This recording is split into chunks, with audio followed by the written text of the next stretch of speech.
seja bem-vindo a mais uma aula do nosso curso de Fluência de Dados. Na aula de hoje a gente vai falar sobre Internet das Coisas. Então, um tópico que é só para a carreira de fiscal, perfeito? Então, aqui a gente vai entender um pouco o que é Internet das Coisas, como é que isso funciona, as arquiteturas que nós temos hoje no mercado que são implementadas para a parte de Internet das Coisas. Fechado? Então, o nosso tópico da nossa aula também chamado de IoT, né, de Internet of Things, que seria o termo em inglês de Internet das Coisas.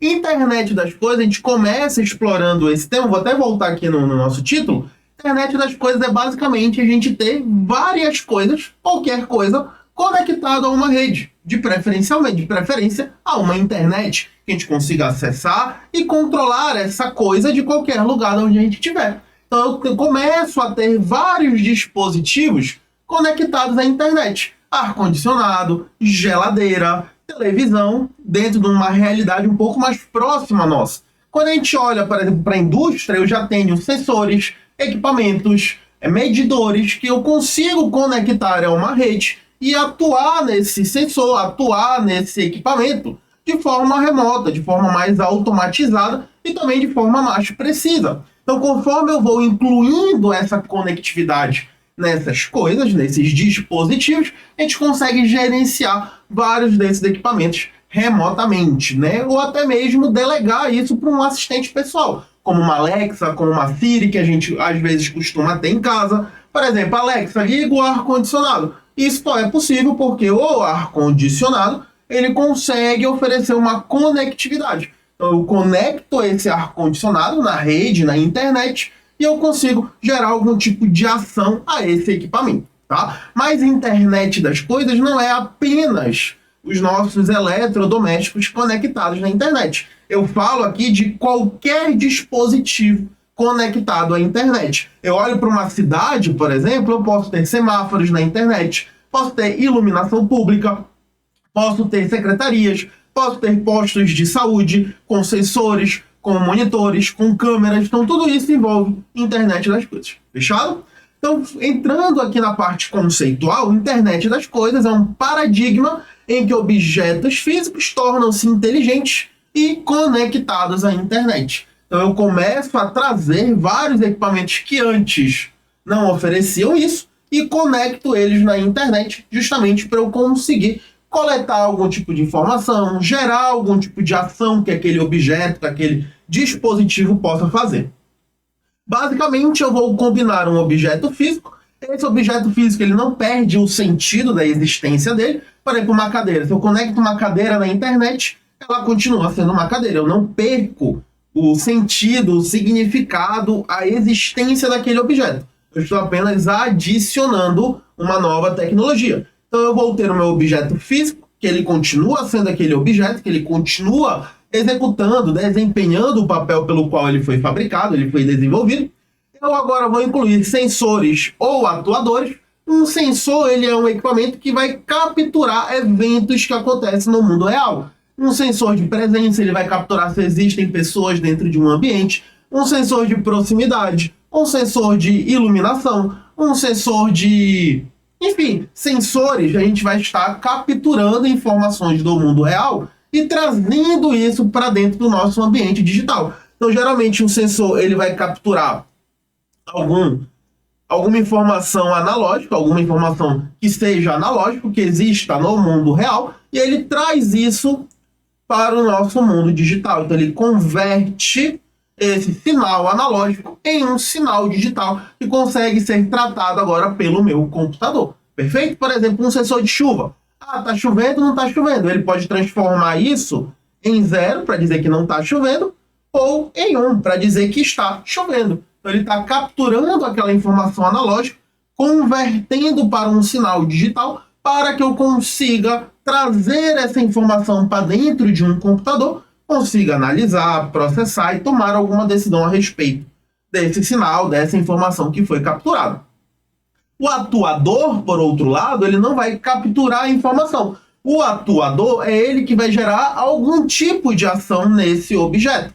Então, por exemplo, eu tenho um semáforo conectado na internet e eu quero gerar um comando remoto para que esse semáforo ele agora fique verde. Então, eu vou ter que ter um atuador dentro do meu semáforo para que no momento que eu enviar esse sinal, eu mude o estado daquele objeto. Perfeito? Então, o atuador é quando eu quero que o objeto ele interaja com o mundo real. Não quero apenas capturar informações. Quero que ele interaja com o cenário onde ele está inserido, com o mundo real, onde aquele dispositivo, onde aquele objeto está colocado. Depois nós temos a conectividade. Eu consigo fazer isso se esse objeto estiver conectado dentro de algum cenário, certo? Ele precisa, seja estar dentro de uma rede, seja ter um acesso direto à internet. Isso aqui vai depender um pouco da abrangência desse projeto de IoT, da extensão desse projeto, do tamanho desse projeto.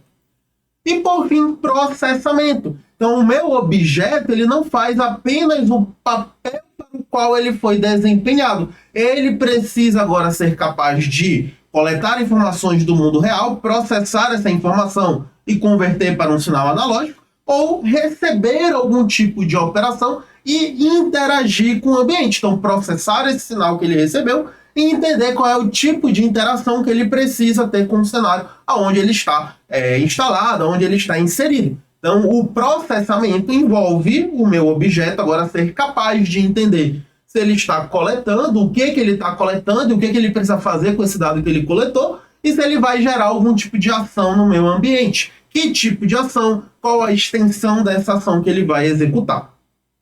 A ideia do IoT é eu conectar o meu mundo físico ao mundo digital, permitindo coletas de dados e decisões automáticas. Então, quanto mais dispositivos eu consigo monitorar, consigo coletar informações sobre ele, eu consigo tomar algum tipo de decisão, gerar uma análise sobre aquele dado. Por exemplo, se eu estou numa fábrica e eu tenho vários equipamentos conectados à minha rede, eu consigo monitorar como é que está a minha linha de produção, se está atrasada, se está adiantada, se precisa fazer algum ajuste, se está tendo algum erro na produção. Eu consigo monitorar isso praticamente quase em tempo real. Se eu consigo monitorar quase em tempo real, eu consigo tomar uma decisão muito rápida para evitar qualquer tipo de prejuízo, para evitar qualquer tipo de dano ali na minha linha de produção. Fechado? A IoT também se relaciona à computação ubíqua, quando eu tenho uma tecnologia integrada ao ambiente de forma discreta. O que isso significa? O meu ar-condicionado ele continua sendo ar-condicionado. A minha geladeira ela continua sendo uma geladeira.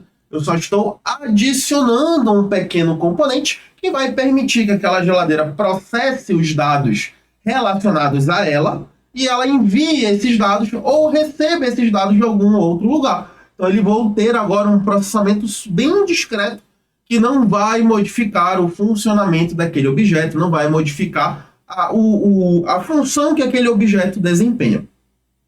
A IoT surge da convergência de sensores, sistemas embarcados, redes de comunicação e também, mais recentemente, a gente consegue incluir inteligência artificial dentro desse projeto, dentro desse cenário, ambiente, infraestrutura de IoT, tá? Aplicações comuns: casa inteligente, indústria, saúde, utilities e gestão de ativos e frotas. Hoje, basicamente, vários setores da economia conseguem trazer algum tipo de projeto de IoT. Por exemplo, no agronegócio também é muito forte um projeto de IoT. Eu ficar monitorando a minha fazenda, ficar monitorando talhão, ficar monitorando chuva, se choveu, se não choveu.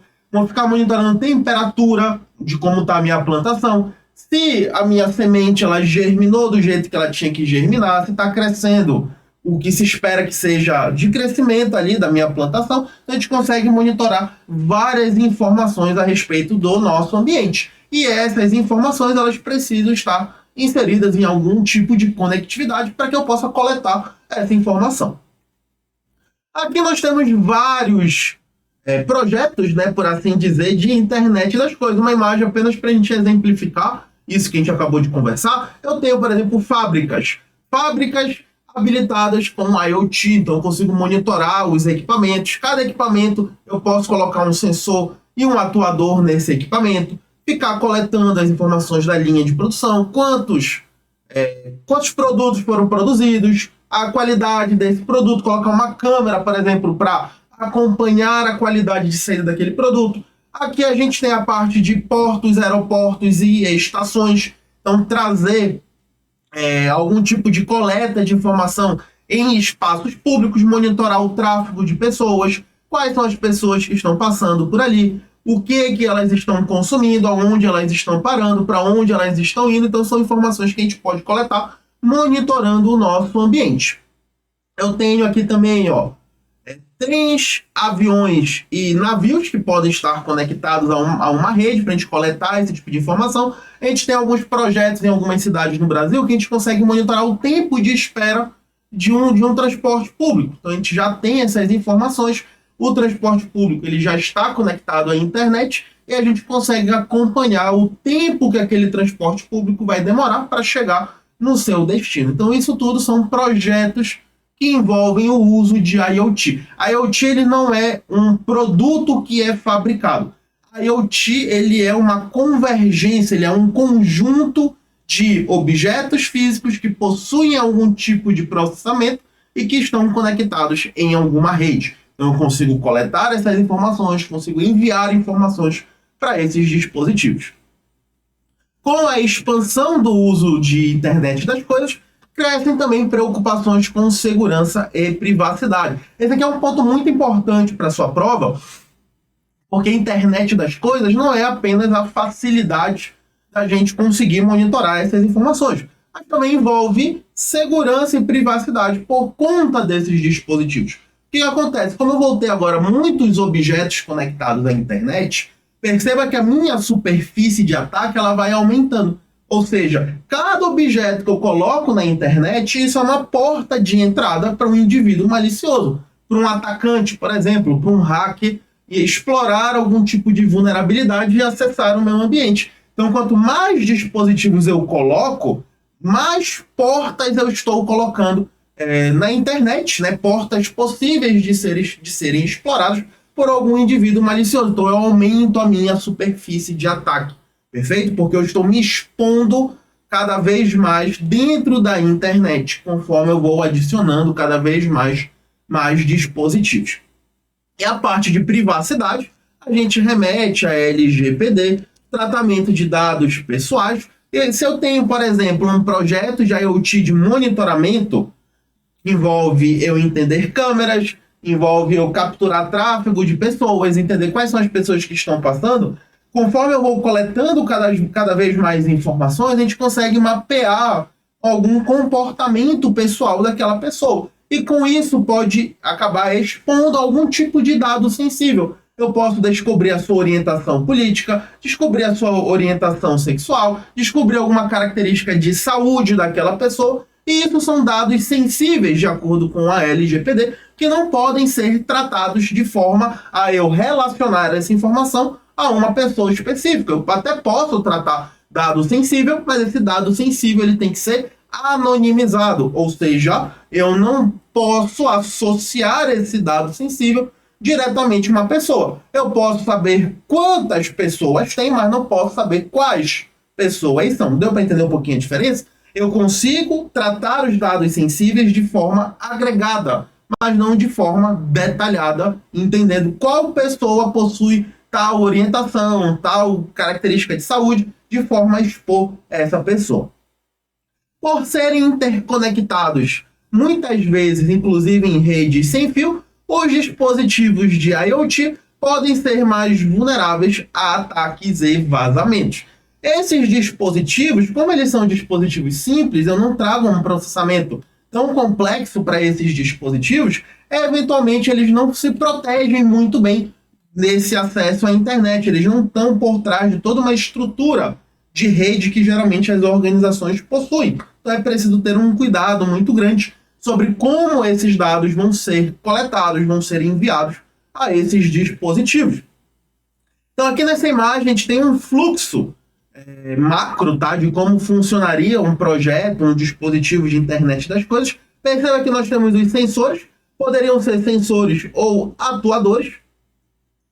Esses sensores, esses atuadores estão no meu dispositivo, no meu objeto físico que está conectado a alguma rede de comunicação, alguma rede de computador, seja uma internet, seja uma rede privada, seja uma rede local. Ele pode ter um roteador fazendo essa ponte, né, da rede onde esse sensor está com a internet, que nem a gente tem em casa, por exemplo, quando a gente contrata um provedor de internet, ali da sua preferência, esse provedor ele vai colocar um roteador lá na nossa casa. Ou seja, esse roteador é ele que vai interligar a rede da nossa casa com a internet, perfeito? E o acesso à internet. Esses dados aqui de sensores e atuadores, eles podem ser enviados para algum servidor, então esse servidor ele armazena, processa esses dados, pode gerar relatórios a respeito desses dados. Eventualmente, eu posso ativar uma infraestrutura de Big Data para poder coletar esses dados. O que acontece? Quando eu lido com Big Data não é apenas um grande volume de dados, mas sim uma infraestrutura que me permita lidar com esse grande volume de dados.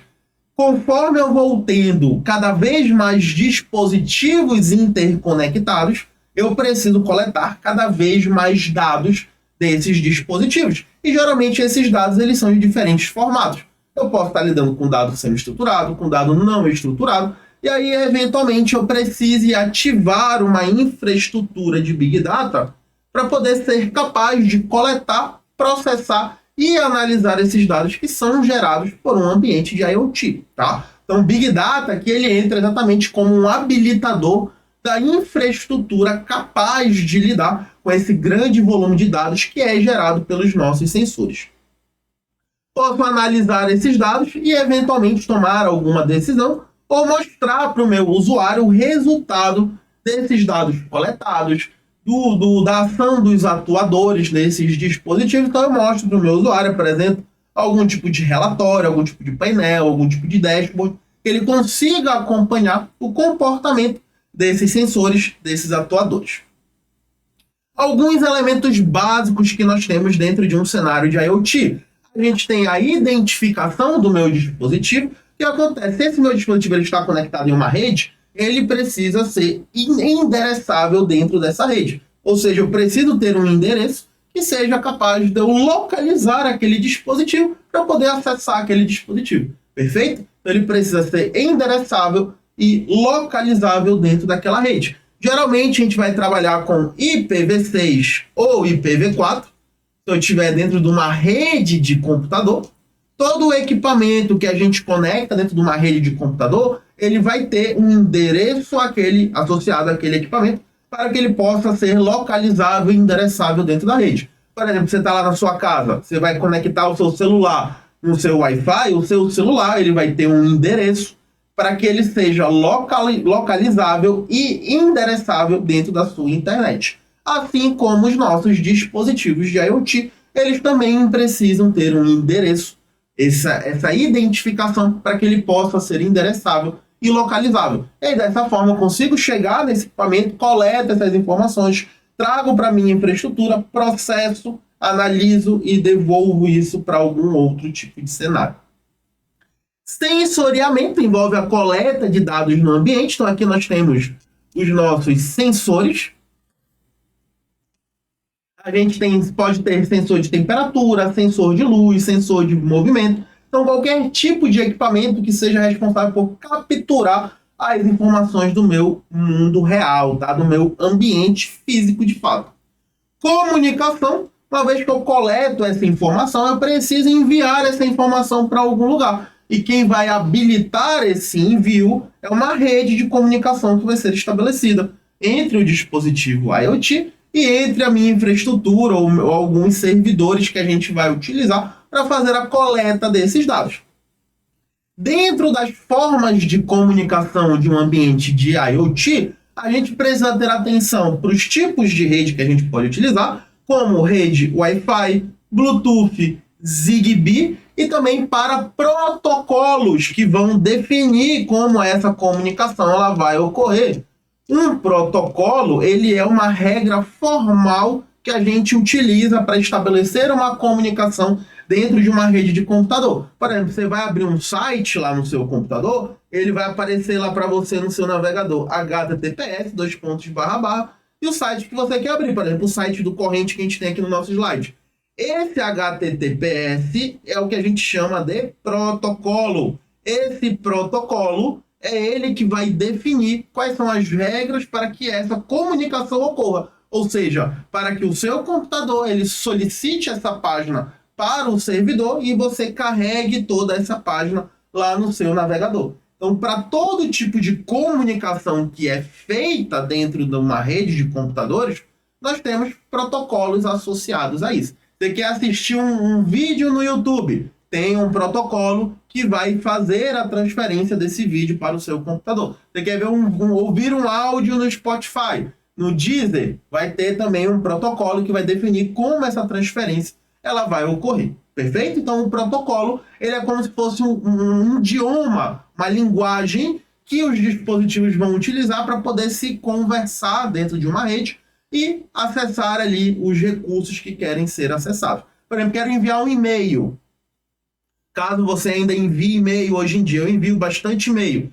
A gente tem um protocolo SMTP, de Simple Mail Transfer Protocol. Então, ele é um protocolo de transferência de mensagem simples. Então, quando a gente envia uma mensagem de e-mail, a própria formatação da mensagem de e-mail com o destinatário, com o assunto, com cópia oculta, com o corpo do nosso e-mail, isso é definido pelo protocolo SMTP, tá? Então, quando eu quero enviar um e-mail, eu utilizo um outro protocolo que vai definir como essa comunicação vai ser estabelecida. Perfeito? Então, só para a gente exemplificar o que é um protocolo. Protocolos dentro do meu ambiente de IoT, a gente tem o MQTT, CoAP, temos também o LoRaWAN, perfeito? Então, tanto tipos de rede como protocolos também já caíram em prova nesse cenário de IoT. O processamento dos dados que são coletados ou enviados para os meus dispositivos, então a gente pode ter um processamento local, que vai ocorrer no próprio dispositivo. A gente pode ter um processamento de Edge Computing ou Fog Computing. Geralmente é quando eu vou ter algum dispositivo que é intermediário, que não é feito nem no meu dispositivo e nem no meu ambiente final de coleta. E, eventualmente, a gente pode estar trabalhando com computação em nuvem para poder eu processar, coletar esses dados. Por que computação em nuvem? Geralmente, quando a gente vai trabalhar com o projeto de Big Data, a gente tem um cenário muito grande de dados. E eu nem sempre consigo estimar esse volume para poder fazer a compra de equipamentos. Então, é muito mais fácil a gente alugar esse espaço de algum provedor de serviços de nuvem, sendo que eu só pago pelo que eu estiver utilizando desse provedor. É muito mais fácil e barato do que ter que comprar equipamento sem saber necessariamente quanto de espaço eu vou precisar daqui 6 meses, daqui 1 ano. Pode incluir vários serviços, o objetivo que eu quero aquele projeto de IoT, pode incluir o monitoramento. Então, vou monitorar aspectos de uma cidade, vou monitorar aspectos de algum prédio, monitorar aspectos da minha produção. Posso fazer automação, então eu quero automatizar a resposta do meu ambiente para alguns cenários que podem acontecer. E também o uso de dashboards, então apresentar esse comportamento, apresentar esses dados através de painéis e relatórios. Também podemos incluir a parte de inteligência, mais recentemente, né, quando a gente vai ter uma análise semântica, inteligência artificial e também aprendizado de máquina. Como são muitos dados que podem estar sendo gerados dentro desse cenário, dentro desse ambiente de IoT, a gente pode ter muitos dispositivos conectados, às vezes a gente não tem ali a gente não consegue analisar tudo isso, definir tudo isso. Então, eu posso transferir para o computador algumas tarefas, algumas capacidades de classificação, de agrupamento, de entender algum tipo de comportamento que está acontecendo e o computador já me dá a ação que eu preciso tomar, então isso também pode acontecer. Aqui a gente tem um exemplo de um projeto de IoT bem simples, tá? Perceba que eu tenho um dispositivo, um sensor, que aqui seria, por exemplo, um termostato. O termostato, ele tanto coleta a informação de temperatura do ambiente, como eu também consigo modificar a temperatura do ambiente, dependendo ali do tipo de termostato que está sendo utilizado. Esse termostato ele vai estar conectado dentro de alguma rede para que eu consiga capturar a informação do termostato. Olha aqui no meu aplicativo, eu tendo o acesso, uma visualização sobre a informação que está no meu dispositivo físico, que teoricamente eu só conseguiria ver lá na parede da minha casa, na parede de um prédio, na parede de uma sala comercial. Mas não, como esse termostato ele possui uma conectividade, eu vou ter aqui alguns serviços que vão capturar essa informação e disponibilizar no meu servidor. Então, o meu aplicativo aqui, o meu celular, ó, perceba aqui nessa imagem, consegue mostrar essa informação que a princípio não era possível, mas agora ele consegue mostrar por conta dessa rede de comunicação, por conta do processamento que foi incluído dentro desse sensor, dentro desse dispositivo, dentro desse atuador. Perfeito? Alguns outros componentes que a gente encontra dentro de projetos de IoT. Nós temos os nossos sensores, que a gente já falou. Então, o sensor ele vai capturar dado físico e transformar em dado digital. Nós temos os atuadores, que eles vão executar ações físicas, como ligar um motor, acender uma luz. Então, se eu quero que aquele objeto, que aquele dispositivo, ele atue sobre o ambiente, a gente precisa ter atuadores. Se eu quero que aquele objeto, que aquele dispositivo apenas colete o meu ambiente, monitore o meu ambiente, a gente vai estar trabalhando com sensores.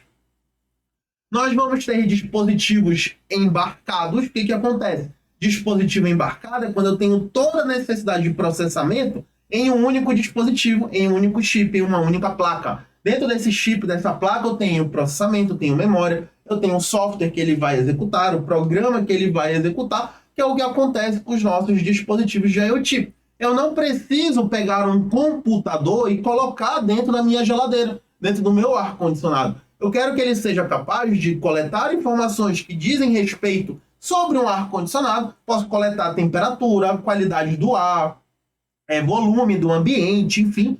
São informações daquele objeto, no contexto daquele objeto. Eu não preciso que ele abra um navegador, que ele navegue na internet, que ele execute um Spotify. Eu não preciso nada disso. Então, o dispositivo embarcado ele é muito mais simples do que um computador geral, porque esse dispositivo ele vai executar um conjunto de tarefas pré-definidas. E, geralmente, essas tarefas pré-definidas elas estão dentro do contexto daquele objeto. Diferente do meu computador. O meu computador ele executa várias tarefas. A gente diz que um computador ele tem um propósito geral. Por quê? Eu não abro o computador só para editar planilha ou só para navegar na internet. Não, eu faço um conjunto de tarefas. Eu não tenho o computador ele não foi projetado, ele não é construído, ele não é fabricado somente para executar um conjunto finito de tarefas. Não, a gente pode fazer muita coisa com o computador. Agora, com o meu objeto físico de IoT, eu não preciso ter a mesma capacidade de um computador, porque isso ia até deixar muito mais caro aquele objeto, aquele dispositivo. Na verdade, eu quero algo muito mais simples. Eu tenho um conjunto limitado de ações que precisam ser feitas. Eu preciso que ele se conecte a alguma rede e que eu consiga coletar informações ou que ele interaja com o ambiente de acordo com as informações que eu estou passando para aquele objeto, para aquele dispositivo. Também podemos ter os nossos gateways, que vão intermediar a comunicação. Gateways podem ser dispositivos intermediários, servidores intermediários. Digamos que o meu projeto de IoT ele envolva um estado inteiro. Então eu posso, por exemplo, pegar um gateway e colocar lá em Altamira, para usar o Pará como exemplo. Botar um gateway em Altamira, um gateway em Redenção, um gateway em Santarém, que são pontos estratégicos do nosso estado.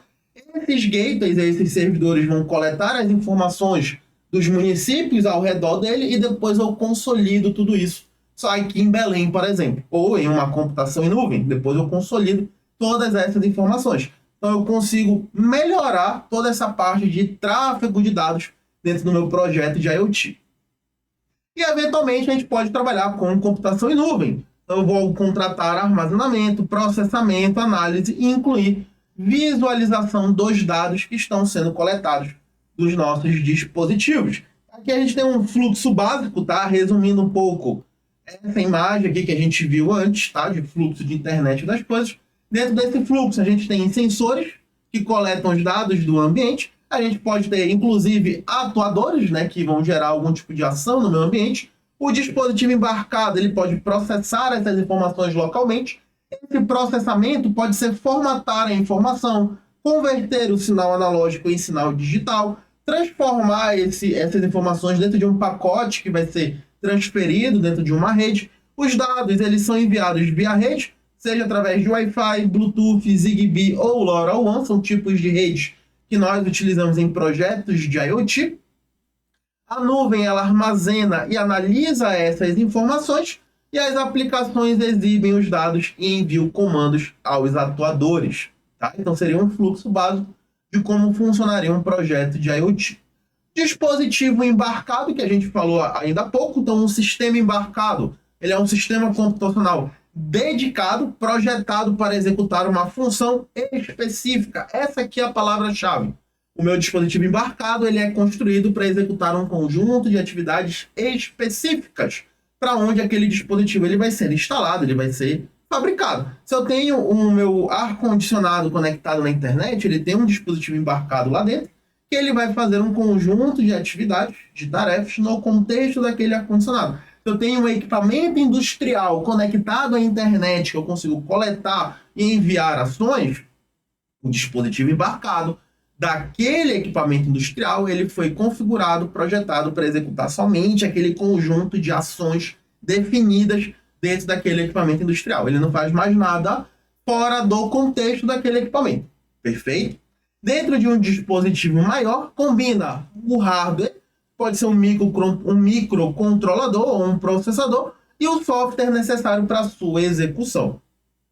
O dispositivo embarcado ele vai funcionar como um cérebro do objeto inteligente, responsável pelo processamento e pelo controle. Então, dentro desse dispositivo embarcado, eu vou ter o meu sensor, eu vou ter o meu atuador, certo? Esse dispositivo embarcado, ele que vai coletar a informação do sensor, é ele que vai enviar a informação ou a ação para o atuador, então é ele que vai interagir ou fazer o nosso objeto interagir com o ambiente. Ele pode ser composto por um controlador, um microcontrolador ou um SOC, que seria um sistema no chip, como um Arduino ou uma Raspberry Pi, que são dispositivos que a gente utiliza para eu pegar toda a configuração necessária e colocar dentro de uma única placa, que vai executar o software desse controlador. Eu tenho a memória, que a gente vai utilizar para armazenamento e para processamento das informações desse nosso dispositivo embarcado. Nós podemos ter os sensores, que vão capturar os dados do ambiente, que são sinais analógicos que vão ser convertidos para sinais digitais, e também vamos ter os nossos atuadores, que vão executar ações físicas. Então, eu vou ter o meu dispositivo embarcado enviando as informações, as ações que aquele atuador ele precisa executar. Por exemplo, eu vou ter um sensor de presença de pessoa, ele sentiu a presença da pessoa, ele já faz um envio para ligar a lâmpada daquele ambiente. Perfeito? Então, isso seria um exemplo ali de uso de sensor e atuador, que é muito comum no nosso dia a dia.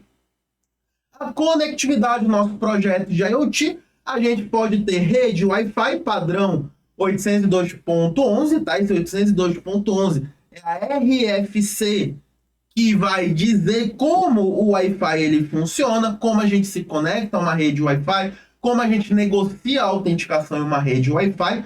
O protocolo, né, a conectividade Wi-Fi, ele possui alta velocidade, mas consequentemente maior consumo de energia. Então, se eu tenho dispositivos, por exemplo, remotos, que eu tenho um baixo fluxo de energia naquele dispositivo, ele não vai utilizar uma conectividade que consome muita energia. Por exemplo, numa fazenda, que ela é remota, eu não vou ficar levando cabo de energia elétrica, botar poste dentro da minha fazenda, para poder energizar um sensor que vai ter lá no final da minha fazenda. Não faz muito sentido isso. Então, esse sensor lá, eu posso, por exemplo, energizar ele com um conjunto de placas solares, uma bateriazinha simples, só para ele energizar e conseguir enviar essas informações. Então, eu já preciso utilizar alguma conectividade que não utilize tanta energia assim. Agora, se ele está dentro de uma indústria, se ele está dentro de uma casa, a gente já tem naturalmente uma rede de energia bem estruturada, bem estável. Então, nada impediria da gente trabalhar com Wi-Fi, né? Então, as automações domésticas, basicamente, todas a gente se conecta dentro de uma rede Wi-Fi. O uso de Bluetooth, que é um ARFC 802.15, são dispositivos que vão ter curto alcance e também baixo consumo de energia. Eu tenho o tipo de conectividade Zigbee, que ele é para baixo consumo e rede em malha. Muitos sensores de automação residencial, de interruptor de luz, para abrir cortina, eles utilizam essa rede Zigbee. LPWAN, que seria uma rede de longo alcance e baixo consumo de energia, ela vai oferecer longo alcance, baixo consumo para envio esporádico de dados. Então ele quer utilizar um pouco consumo de energia e permitir o envio desses pacotes que seja de longo alcance através de uma internet, por exemplo. E a LoRaWAN ela é um tipo de LPWAN, que é uma rede de longo alcance. Ela é um protocolo LPWAN para comunicação de longa distância em IoT e cidades inteligentes. Tá? Então são alguns tipos de conectividade, os principais tipos de conectividade que podem te perguntar a respeito de ambiente de IoT.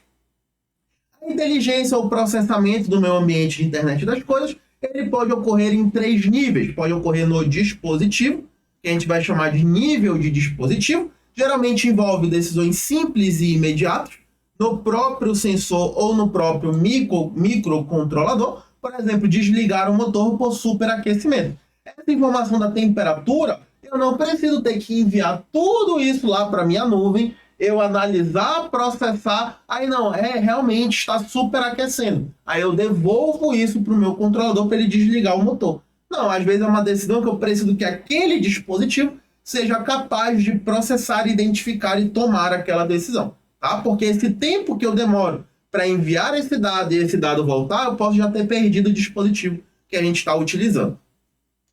Eu tenho o processamento na borda da rede, que a gente chama de Edge Computing ou Fog Computing. Ele vai envolver gateways e servidores locais para fazer a filtragem e análises rápidas, reduzindo a latência. O que isso significa? O meu dispositivo ele não tem uma capacidade tão elevada de processamento, mas a análise que eu vou fazer, eu preciso ter uma capacidade um pouquinho mais robusta, mas eu não posso ter que esperar que isso vá até a minha computação em nuvem, que geralmente é longe, envolve uma latência. Essa latência vai ser o tempo que aquela informação ela demora até chegar nos meus servidores principais, que estão hospedados em um ambiente de nuvem.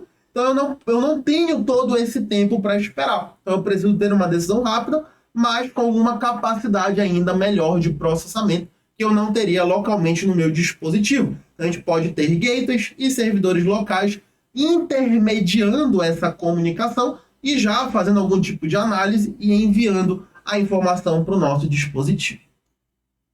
E por fim, no nível de nuvem ou cloud computing, é um processamento em larga escala que a gente pode utilizar inteligência artificial e machine learning para realizar previsões, otimizações, identificar tendências, correlações, ocorrências entre os nossos dados.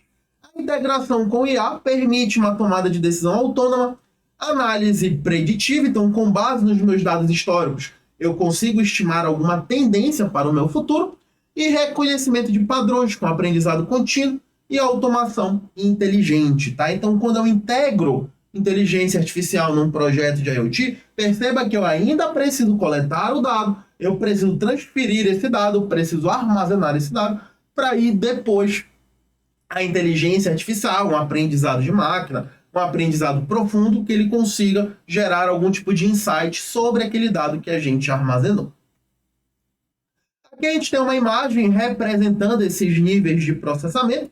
Aqui em cima, não, vamos começar aqui por baixo. Aqui embaixo a gente tem os nossos dispositivos. Perceba que a gente tem vários carros que estão interconectados. Por exemplo, esse meu carro aqui, no cenário de carros autônomos, ele precisa, na hora que uma pessoa começa a atravessar ali na frente dele, ele precisa identificar aquela pessoa imediatamente.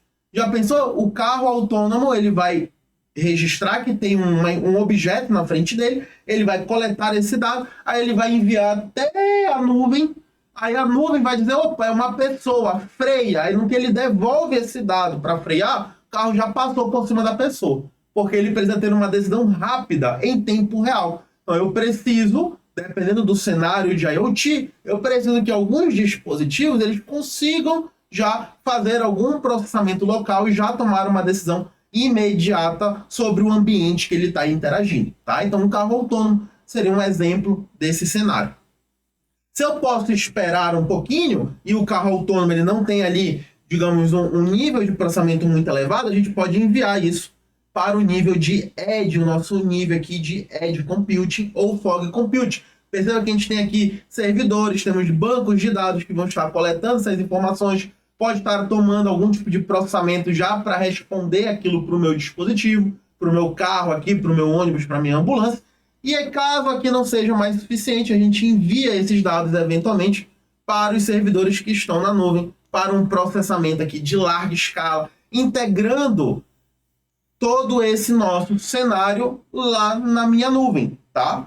Então, quando eu levo esse meu dado para a nuvem ou para qualquer outra infraestrutura, eu consigo fazer um processamento em larga escala, agregar e integrar esses dados que estão sendo coletados de diferentes lugares. Vamos falar agora sobre a arquitetura da nossa internet das coisas. Como a gente pode encontrar na literatura como a arquitetura ela vai ser organizada para poder acomodar os nossos dispositivos, nossas áreas de conexão.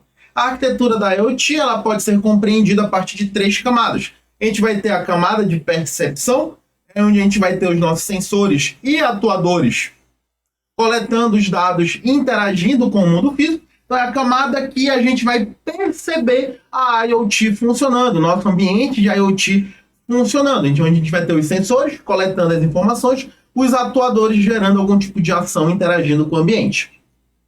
Depois a gente tem a camada de rede, a nossa network layer, é onde a gente vai transportar os dados por meio de gateways, roteadores e protocolos de comunicação. Lembrando que esses protocolos de comunicação eles definem como vai ser o comportamento de conexão entre esses nossos dispositivos. Então, na camada de rede é por onde os nossos pacotes eles vão trafegar.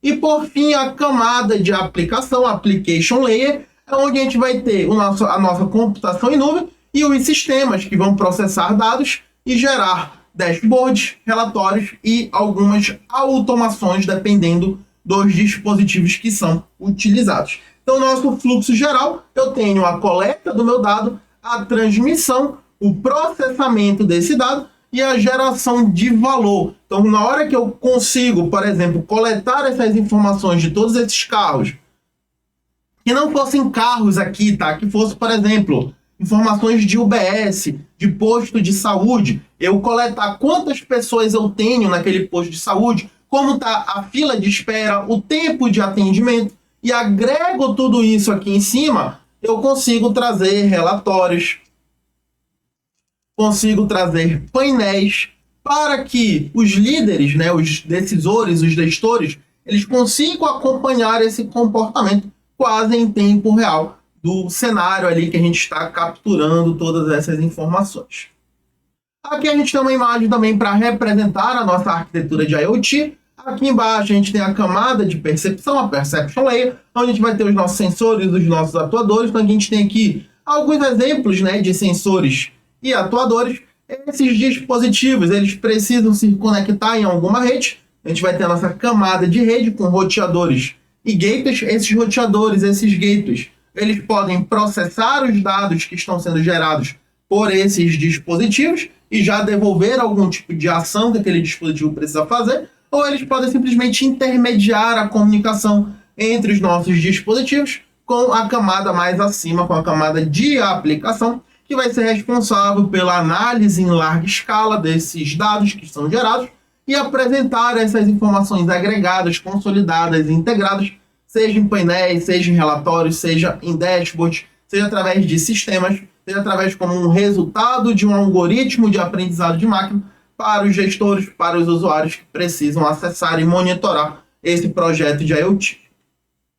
Alguns protocolos que a gente utiliza dentro do meu cenário de IoT, tá? Essa parte de protocolo ela é um pouquinho mais chata, porque nós vamos ter alguns termos que são muito importantes que você compreenda. Primeiro protocolo que a gente pode utilizar no cenário de IoT é o protocolo MQTT, que significa Message Queuing Telemetry Transport, ou seja, um transporte de mensagem de telemetria. O MQTT ele é um protocolo leve para redes com pouca largura de banda, então dispositivos que vão ter uma largura de banda baixa para poder fazer a transferência desses dados, a gente pode utilizar um protocolo MQTT. O modelo dele de trabalho ele é baseado em Publish e Subscribe. Isso significa o seguinte: o meu dispositivo ele vai publicar a informação, então o meu dispositivo ele publica essa informação E caso algum equipamento queira coletar a informação que foi publicada,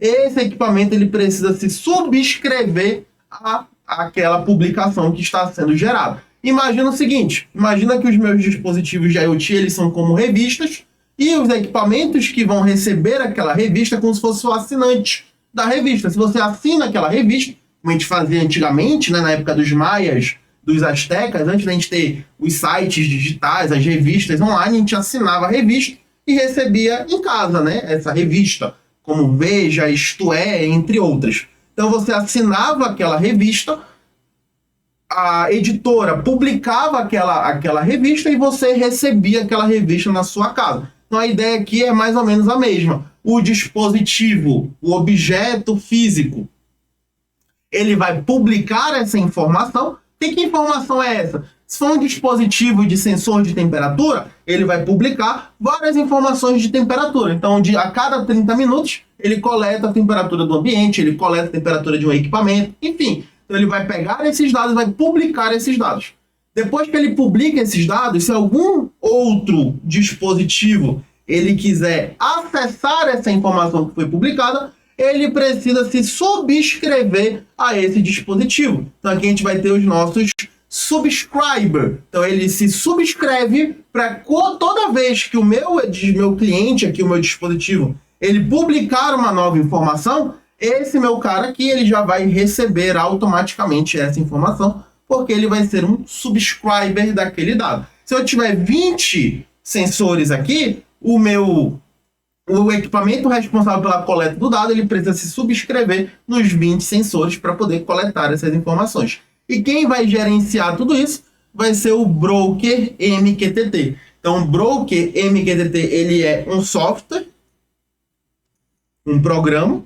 Esse broker é ele que vai intermediar quem é publisher, quem é subscriber, quem está subscrito aonde, quem vai receber tal informação. Então é o broker que vai intermediar essa comunicação entre publicadores e subscritores dentro do tráfego dessas informações, tá? Então o MQTT, ele funciona no modelo pub de publish e sub de subscribe, perfeito? Então quando eu tenho esse computador aqui querendo coletar essas informações desse meu dispositivo de IoT, ele precisa se subscrever à publicação desse dispositivo.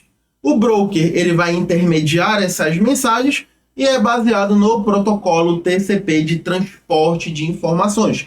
Isso significa, quando ele é baseado no protocolo TCP, o TCP ele garante que todos os pacotes ele cheguem no seu destino. Caso algum pacote dê algum erro ou se perca no caminho por algum motivo, o meu MQTT ele pode reenviar esse pacote por conta de estar utilizando o protocolo TCP para intermediar essa comunicação. Tranquilo? Eu também vou ter aqui um banco de dados para poder registrar as informações que estão sendo intermediadas pelo meu broker MQTT. Eu tenho também o COAP, que é um protocolo de aplicação restrito. Ele é um protocolo leve para dispositivos com poucos recursos. Quando ele fala de restrito, de constrained, ele não está querendo dizer sobre segurança daquele dispositivo. Ele está falando sobre a capacidade de processamento desse dispositivo. Ele tem uma capacidade muito restrita, ele tem pouco poder de processamento. Então, quando acontece, eu posso utilizar o protocolo COAP. Ele funciona no modelo REST, semelhante ao HTTP, e isso significa que ele vai trabalhar com funções pré-definidas. Por exemplo, ele vai fazer um GET para coletar aquelas informações, ele pode fazer um POST para enviar aquelas informações. Então, ele vai trabalhar com funções pré-definidas. Quais funções são essas? Vai depender do dispositivo, tá? Então, o dispositivo e o ambiente de comunicação é ele que vai definir quais são as funções pré-definidas que tem à disposição para poder fazer a coleta e envio de informações. Utiliza o UDP, reduzindo o consumo de energia e overhead, diferente do TCP, que ele garante o envio das minhas informações, o UDP ele não consegue garantir. O UDP ele é muito utilizado para transmissões ao vivo, por exemplo.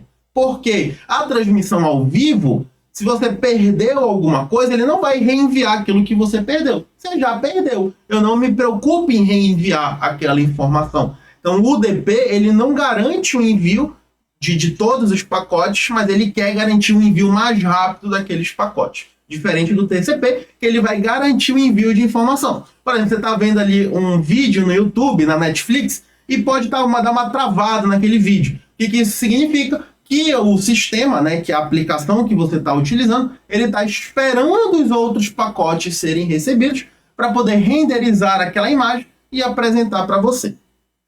Pode utilizar DTLS para segurança, tá? Que ele vai incluir criptografia para poder criptografar os pacotes que estão sendo trafegados dentro dessa comunicação. Aqui nós vamos ter os nossos dispositivos de IoT. Esses dispositivos de IoT, eles podem interagir com os servidores CoAP, então onde a gente vai ter as funções, onde o meu servidor ele vai coletar a informação, ou o dispositivo de IoT ele vai enviar a informação já para o meu servidor CoAP. Caso eu tenha algum cliente nesse ambiente, ele pode já interagir diretamente com o meu dispositivo IoT, consultando essas informações, coletando essas informações, e depois ele disponibiliza isso na internet.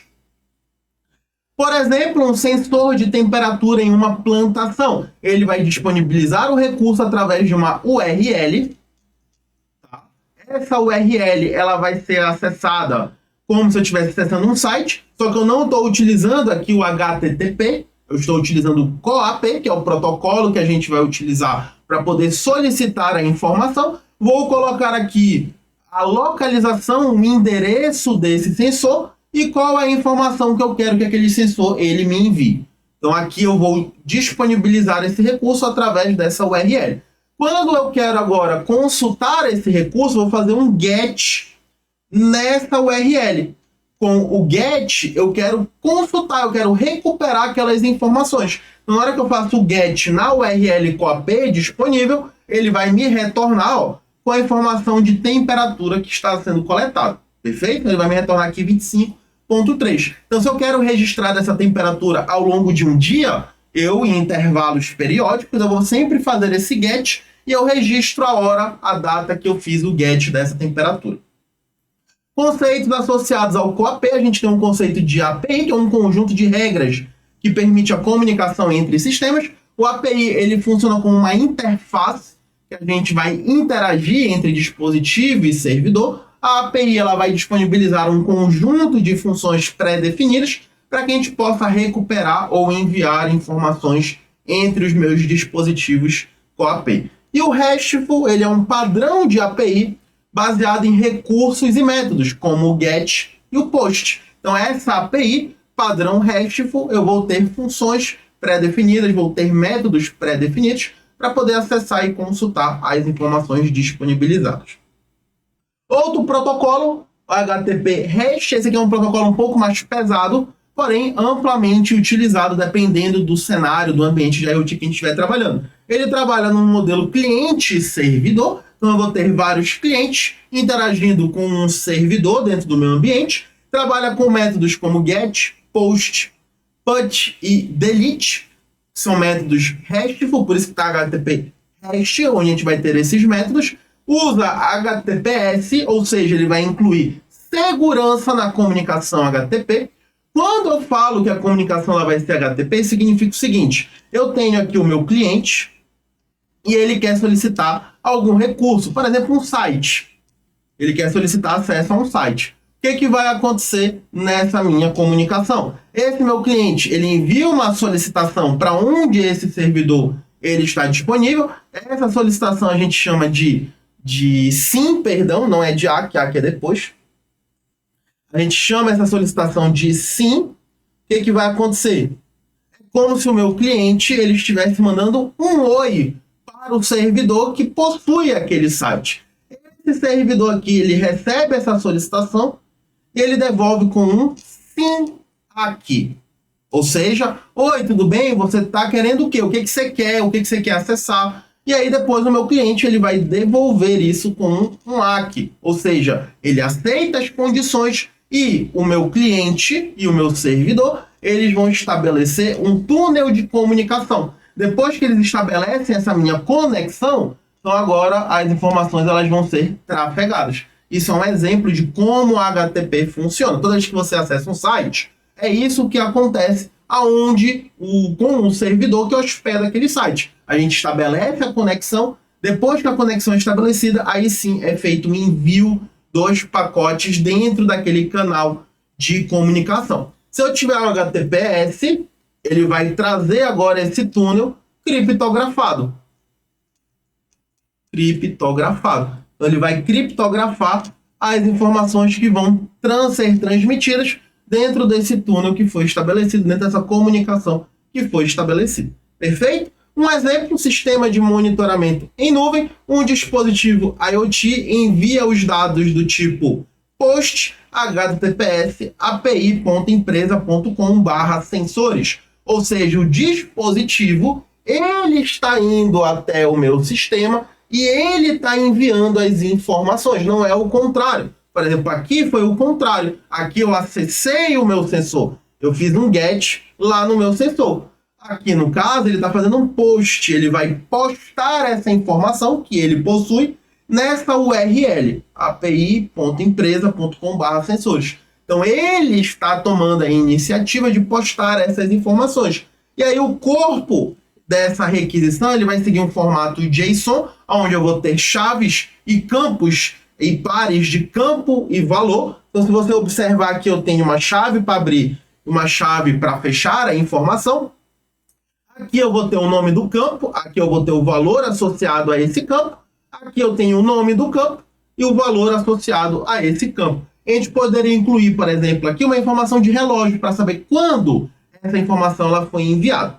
O servidor armazena no banco de dados e responde com 201 created, por exemplo, para informar para o meu dispositivo que aquele post dele foi aceito, foi registrado e foi salvo no servidor.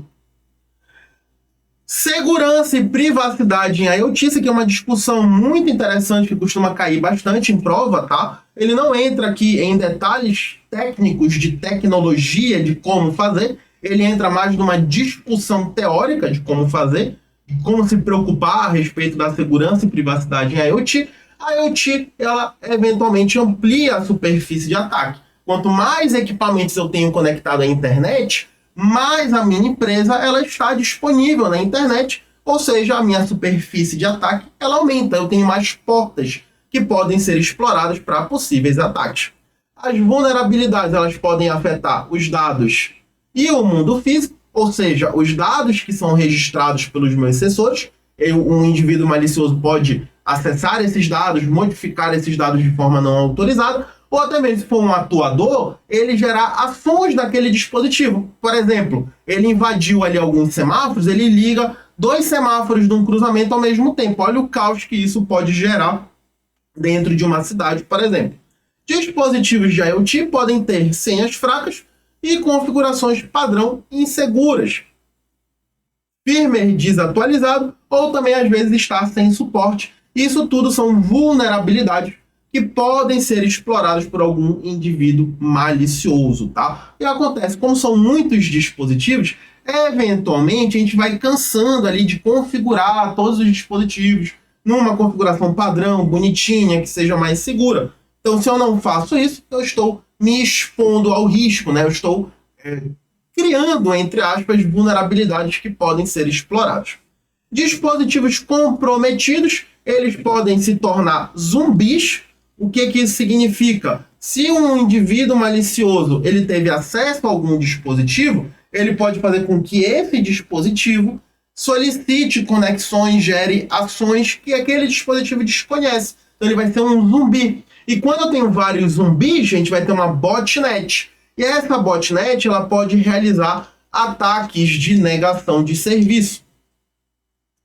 Um ataque de negação de serviço envolve eu enviar tantas solicitações para acessar um sistema que aquele servidor, que aquela infraestrutura, não vai ser capaz de atender todas essas solicitações. E aí o serviço ele fica indisponível. E esse outro D aqui, de DDoS, é de negação de serviço distribuída. quando eu vou ter vários computadores, vários equipamentos, vários dispositivos, fazendo um ataque direcionado para um único sistema, para um único site, no intuito de prejudicar o desempenho daquele site.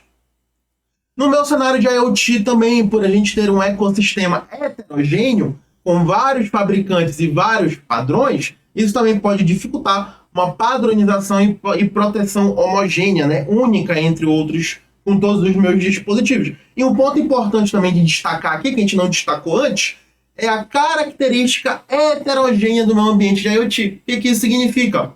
Perceba que eu posso ter vários dispositivos conectados de diferentes fabricantes, de diferentes tipos de objeto, com diferentes funções.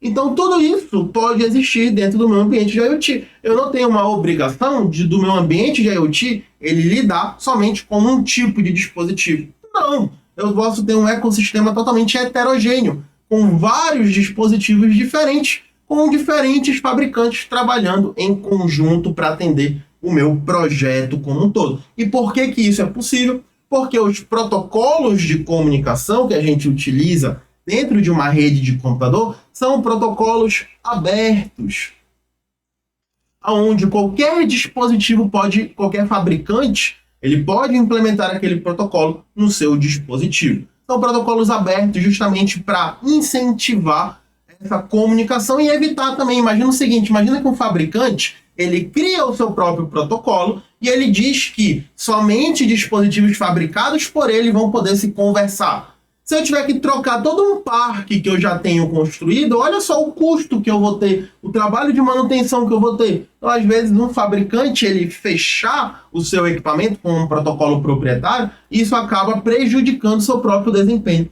comercial. Então, muitos dos fabricantes, eles utilizam esses protocolos abertos justamente para poder participar de diferentes tipos de projetos de IoT. Superfície de ataque faz referência a todos os pontos acessíveis, todos os pontos possíveis de invasão, foi o que a gente já falou. Quando eu conecto vários dispositivos na internet, eu estou me expondo cada vez mais na internet e eu aumento a minha superfície de ataque. A coleta contínua de dados, ela pode trazer informações sobre localização, consumo, mobilidade, expondo a privacidade do nosso usuário, do nosso cidadão, privacidade do nosso colaborador ali que eu esteja monitorando todas essas informações. Então é preciso ter cuidado, principalmente a respeito da LGPD, com tratamento de dados sensíveis, então garantir a anonimização desses dados. E também a possibilidade de vigilância constante em ambientes urbanos. Por exemplo, se eu botar câmeras ali dentro da minha cidade, fazer esse monitoramento, eventualmente eu posso trazer um projeto de visão computacional para reconhecer as pessoas que estão transitando dentro daquela câmera. Então a gente tem aqui tem que buscar um equilíbrio entre a privacidade e a melhoria, o benefício, o valor que aquele IoT está gerando para o nosso projeto, né, para o nosso ambiente. Aqui a gente tem um exemplo da parte de segurança e de ataques, tá, a respeito do meu ambiente de IoT. Perceba que a gente tem aqui vários dispositivos.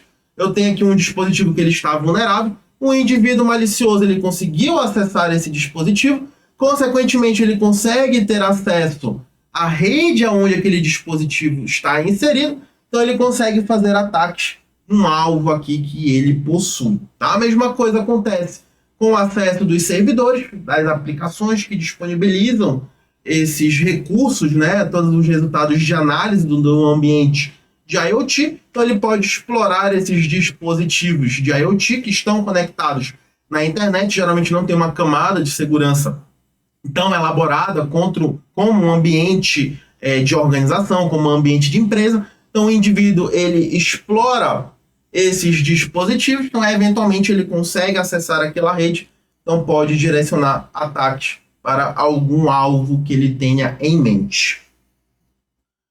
IoT Big Data, isso aqui é um relacionamento que nasceu junto e vai provavelmente morrer junto. O que acontece? Um cenário de IoT, a gente tem diferentes tipos de dispositivos, o que ativa o V de variedade de Big Data.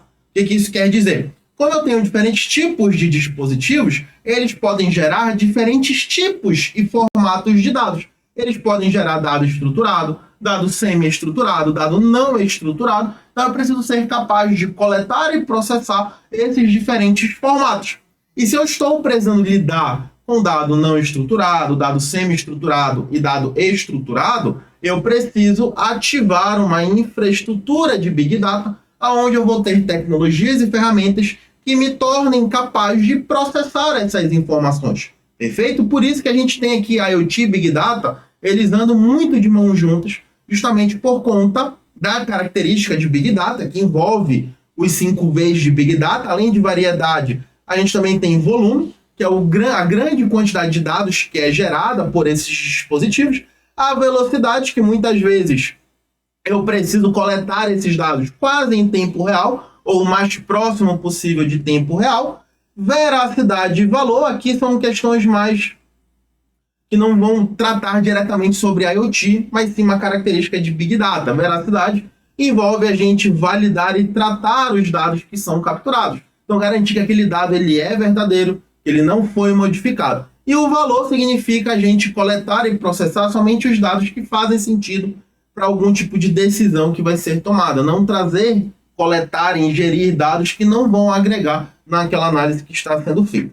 Então, de forma resumida, sensores coletam os dados continuamente. Então, a todo momento, os sensores estão coletando esses dados. Então, eu preciso que a minha infraestrutura de Big Data seja capaz de coletar esses dados, de processar esses dados para trazer para o meu ambiente de nuvem. Eu vou ter uma geração massiva e constante de informações. Então, alimenta ambientes de Big Data para armazenamento e análise em larga escala. Então, lá no meu Big Data, a gente tem 2 tipos de processamento, que é o processamento em lote, que é o batch. No meu processamento em lote ou processamento batching, o que vai acontecer? Meu ambiente de Big Data ele espera acumular um conjunto de dados e coleta e processa esses dados em intervalos periódicos, tá? Ele não faz isso em tempo real, ele faz isso de tempos em tempos. E eu tenho outro tipo de processamento, que é o processamento em tempo real, que ele também é chamado de streaming. Não é streaming de Netflix ou de YouTube, tá? É streaming porque esse processamento ele precisa ocorrer quase em tempo real, o mais próximo possível em tempo real ou em tempo real. O que isso significa? Aconteceu algum evento aqui no meu dispositivo, eu já tenho a minha ferramenta de coleta de dados, pegando esse evento e trazendo para o meu ambiente de Big Data. Eu não espero consolidar uma quantidade razoável para depois coletar isso. Tá? O evento aconteceu, eu já estou coletando esse evento. Perfeito? Já de forma rápida, em tempo real, ou o mais próximo possível de tempo real. Aqui a gente tem uma imagem, tá? Representando esse cenário de IoT e Big Data. Perceba aqui embaixo que a gente tem toda a nossa estrutura de IoT e os dispositivos que estão conectados à internet, que estão inseridos dentro de um projeto de IoT. A gente tem câmeras, computadores, celulares, dispositivos vestíveis, né? São os wearables. A gente tem a nossa casa, semáforos, carros. A gente pode ter ambientes aqui que envolvem coleta de chuva, monitoramento de incêndio, perfeito? Então são sensores, são dispositivos que eles seguem o seu papel no mundo físico, no mundo real, só que eu estou adicionando a capacidade de se conectar na internet e de gerar aquele dado analógico, trazer para um sinal digital para dentro do nosso computador. Eu vou ter os streamings de dados, aqui a gente vai ter feito a coleta ou ingestão desse dado, e isso é feito utilizando algum tipo de rede entre esses dispositivos. A gente vai ter Wi-Fi, rede celular com 4G ou 5G também, tá? Para fazer essa conexão. Rede Bluetooth, Zigbee, que é como os meus dispositivos IoT vão estar interconectados. E aí eu venho com o meu streaming de dados, meu data stream, justamente para fazer a coleta dos dados que são gerados por esses dispositivos e trazer aqui para o meu servidor de IoT, aonde a gente vai ter a nossa estrutura de Big Data, perfeito? Big Data. Então, como o Big Data ele vai afetar a IoT, Big Data ele vai fornecer a infraestrutura necessária para a coleta desses dados, processamento desses dados e armazenamento desses dados, certo? Até porque, como a gente está lidando aqui em IoT com dados de diferentes formatos, dados estruturados, semi-estruturados e não estruturados, eu eventualmente vou também precisar de um banco de dados para armazenar tudo isso. São os bancos de dados NoSQL ou bancos não relacionais, que eles não seguem um modelo relacional de armazenamento de dados. Os bancos não relacionais, eles são muito utilizados para armazenar dados semi-estruturados e dados não estruturados. E esses bancos não relacionais, eles criam estruturas chamadas de data lakes, que são os nossos lagos de dados que a gente estuda dentro de Big Data. Os data lakes são áreas de armazenamento que não tenham um formato pré-definido para justamente armazenar dados estruturados e dados semi-estruturados. Então, dentro do meu cenário de IoT Big Data, os meus dispositivos vão capturar esses dados, vou ter a minha Perception Layer.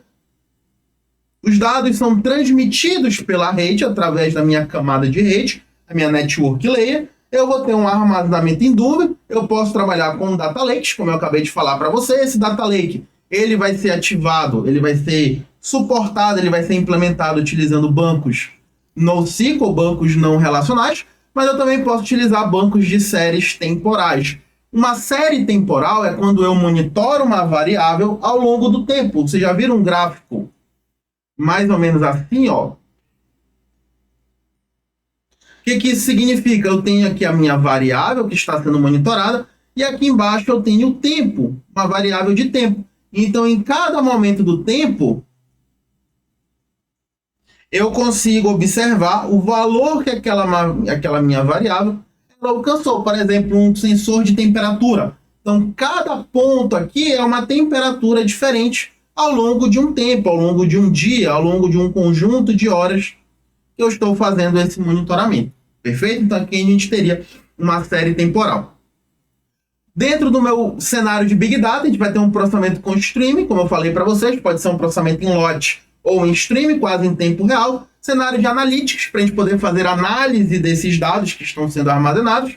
E também computação distribuída. Como a gente vai estar em um ambiente provavelmente de nuvem, com vários servidores fornecendo toda essa infraestrutura para a gente poder armazenar e processar os nossos dados, eu vou ter vários equipamentos processando esse dado quase que de forma simultânea. IoT, ele vai ser a fonte massiva de dados, e Big Data é a infraestrutura que transforma esses dados em valor. Então, o Big Data ele vai armazenar esse dado, vai processar esse dado e vai construir análises, relatórios, painéis. Vou utilizar algoritmos de aprendizado de máquina para gerar insights a partir desses dados. Identificar tendências, correlações, projeções, co-ocorrências entre os meus dados. Aqui a gente também tem uma outra imagem, tá? Para exemplificar essa parte de IoT e Big Data. Aqui a gente tem um conceito de pipeline de dados. Meu pipeline de dados, ele é responsável por transferir o meu dado de uma fonte até o meu ambiente de análise, de analytics. Então, o que a gente tem aqui, ó? Eu vou ter toda a parte de coleta de dado aqui no início. Eu identifico as minhas fontes de dados. Eu vou realizar a coleta. Depois que eu faço a coleta, esse dado ele vai passar por uma série de transformações. Então, ele vai ser limpo, ele vai ser conformado, ele vai ser formatado, ele vai ser transformado, ele vai ser refinado, esse meu dado. Então, ele vai passando por uma sequência de etapas dentro do nosso ambiente até que eu consiga visualizar e analisar esse dado agregado, transformado, integrado, limpo, e eu consigo transformar esse dado bruto que estava aqui na origem em decisões, em insights sobre o meu ambiente, tá? Então eu consigo tomar algum tipo de decisão em cima do dado bruto que a gente está coletando ali no meu ambiente de IoT. E por fim, o uso de IoT em cidades, gerando as cidades inteligentes, as nossas Smart Cities. Então, o uso de IoT, Big Data, inteligência artificial para melhorar a qualidade de vida e gestão urbana. Então, eu vou ter sensores coletando os dados da minha cidade, seja aqui dados de trânsito, de semáforo, de chuva, de iluminação, de prestação de serviço público, né? Como é que está a questão do serviço público oferecido pelo município, pelo estado. eu vou ter sistemas que vão analisar essas informações e decisões que podem ser tomadas em tempo real. Por exemplo, eu posso ter sensores que vão coletar dados de trânsito, de ar, de temperatura, de iluminação. A partir da coleta desses dados, eu posso ter os atuadores que vão executar ações automáticas a respeito das informações que estão sendo coletadas, seja eu gerenciar aqui o uso de algum semáforo para melhorar o trânsito, eu ativar luzes públicas, dependendo da hora e da iluminação que a gente tenha, ativar algum tipo de válvula. Por exemplo, aqui em Belém a gente tem um problema muito grande com o alagamento. Então, se eu tivesse um projeto de IoT para monitorar esse alagamento, e no momento que o meu sistema identifica esse alagamento, eu já abrir um sistema de válvulas, de comportas, para poder escoar essa água, isso facilitaria muito a gestão urbana de alguns pontos aqui da cidade. Também o uso de veículos conectados, que vão enviar os seus dados, as suas rotas, a sua velocidade, para a gente acompanhar o tempo de deslocamento daquele veículo, ou se você está lá no seu ponto de ônibus, por exemplo, você saber quanto tempo falta para aquele veículo chegar ali aonde você está, acompanhar a rota dele, qual é o percurso que ele está utilizando. Infraestrutura urbana, eu trazer postes, câmeras, semáforos, medidores e estacionamentos, gerando dados. Então, coletar informações de vários pontos da cidade, de vários objetos da cidade, para poder acompanhar o comportamento, o funcionamento e, eventualmente, tomar algum tipo de decisão. Os centros de controle, eles vão monitorar esses dados e coordenar as ações da cidade, e o uso de computação em nuvem, inteligência artificial, para armazenar, processar e analisar esses dados em tempo real, já para a gente ter uma decisão quase que imediata dentro da nossa cidade. Então aqui essa imagem você pode perceber que a gente tem vários pontos da cidade que estão trabalhando com a IoT. Eu tenho a parte aqui da indústria, eu tenho a parte aqui do tratamento de água, eu tenho uma parte aqui que monitora a parte de aeroporto, então entender como é que está aqui a parte do meu aeroporto. Eu tenho sensores que vão acompanhar a área de população residencial. Eu tenho aqui sensores que vão monitorar a parte de veículo. Eu tenho sensores para acompanhar a construção de prédios, de outras obras que estejam sendo feitas dentro da minha cidade. E a partir disso a gente consegue tomar algum tipo de decisão ou tomar melhores decisões para aumentar a qualidade de vida e a gestão urbana da nossa cidade.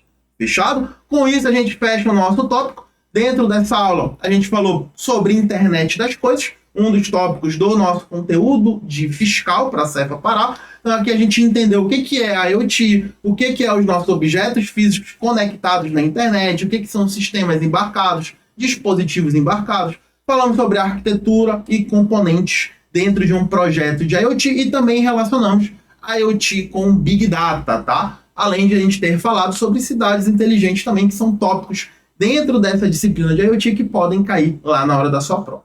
Fechado? Então vou ficando por aqui. Te vejo numa próxima aula. Até lá!